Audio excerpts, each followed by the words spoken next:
यहाँ तक कि दिव्य ज्योति प्रकट करके महिषासुर का वध हुआ।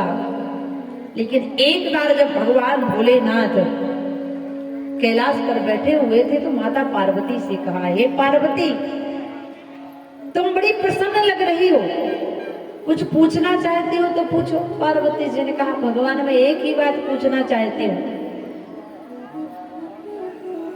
पूछूं रघुपति कथा प्रसंग। पार्वती जी कहती है, हे भगवान ये कलिकाल है और कलिकाल में लोगों की बुद्धि इतनी धूर्त हो जाएगी कि अच्छाई में भी बुराई निकालने का प्रयास करेंगे। तो इस कलिकाल में लोगों का मोक्ष कैसे होगा, उनकी बुद्धि पवित्र कैसे होगी? भोलेनाथ ने कहा, सुनो पार्वती, बुद्धि पवित्र करने के 9 तरीके हैं और इस कलिकाल में अगर इस जीव को मोक्ष चाहिए तो 2 तरीकों से भक्ति करे और 9वीं भक्ति अगर प्राप्त होगी तो समझ लेना उसका कल्याण। आज भगवान भोलेनाथ ने भी नवधा भक्ति माता पार्वती को कैलाश पर्वत पर सुनाई। और प्रथम भक्ति कौन सी?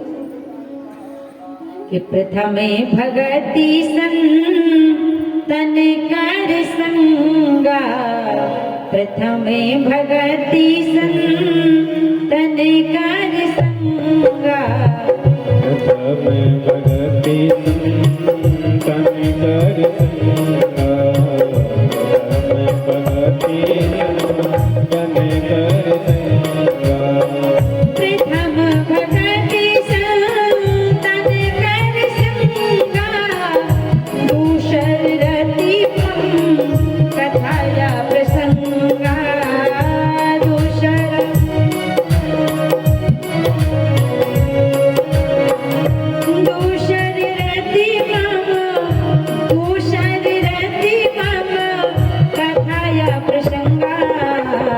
प्रथमे भगति संतन कर संगा, प्रथम भगति संतन कर संगा, प्रथमे भगति संतन कर संगा।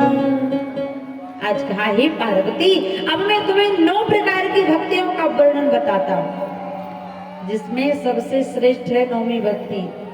लेकिन प्रथम भक्ति तुम श्रवण करो, प्रथम भगति संतन कर।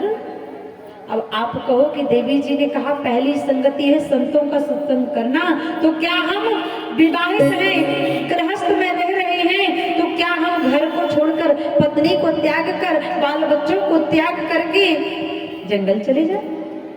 नहीं।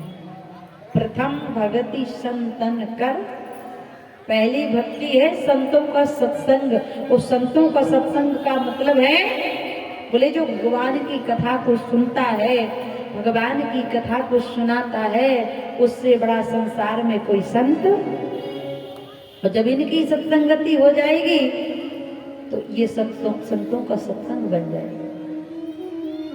आज तो हम चले आ रहे थे जब कथा सुनाने के लिए, तो कई माताएं बोल रही थी जल्दी चलो जल्दी चलो। दूसरी माता ने कहा क्यों जल्दी चलें? बोले इसलिए जल्दी चलो क्योंकि आज मधु दीदी का अंतिम दिन है। हमने कहा हमारा अंतिम दिन मत करोगे तो बहुत जीना भी छोटी सी उम्र है। बोलो राधे राधे। आज कथा का भी अंतिम दिन नहीं है, कथा का विश्राम दिन है। भगवान की कथा का कभी अंत होता? आज यहाँ पर विश्राम होगी और कल से मैहर मध्य प्रदेश सतना में प्रारंभ हो जाएगी। तो हरि अनंत हरि कथा अनंता कहीं सुनई बहु विधि सब। लेकिन प्रथम भगति संतन कर संगा, पहली भक्ति है संतों का सत्संग। भगवान भोलेनाथ ने कहा सुनो पार्वती, मैं संतों की सत्संग की महिमा तुम्हें बताता हूँ कि अगर एक बार किसी ने संतों का सत्संग कर लिया तो फिर उसका उद्धार ही हो गया। भक्तमाल की कथा बताई, संतों के सत्संग की कथा बताई। हे पार्वती, एक बार अयोध्यापुरी के पास एक गांव था, वहां पर एक भक्त रहता था, उसका नाम था राम भोला। राम भोला के जो माता पिता थे वो बुजुर्ग हो गए और एक दिन राम भोला के माता पिता का देहांत हो गया, स्वर्गवास हो गया। अब माँ बाप जब चले गए तो एक बड़ा भाई और भाभी बची। ने देखा कि ये राम बोला कुछ नहीं करता, काम का न काज का दुश्मन, अनाज का केवल 1.5 पसेरी खाता है, करता धरता कुछ नहीं। एक दिन भाभी को क्रोध आया, भाभी ने कहा रे राम बोला तुम बहुत खाते हो, तुम करते तो काम 1 टका नहीं हो, खाते 5 पसेरी हो, चलो निकलो घर से, निकल जाओ, अब कदम मत रखना, तुम्हारा कोई हिस्सा नहीं है इसमें, अब नहीं आना वापस। बेचारा इतना सीधा राम बोला कि राम बोला आज घर को छोड़ देता है।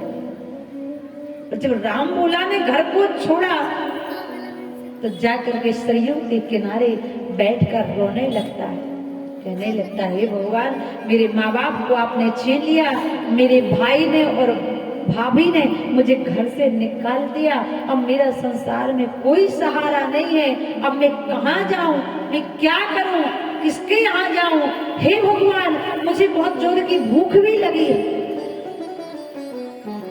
मेरे शरीर से प्राण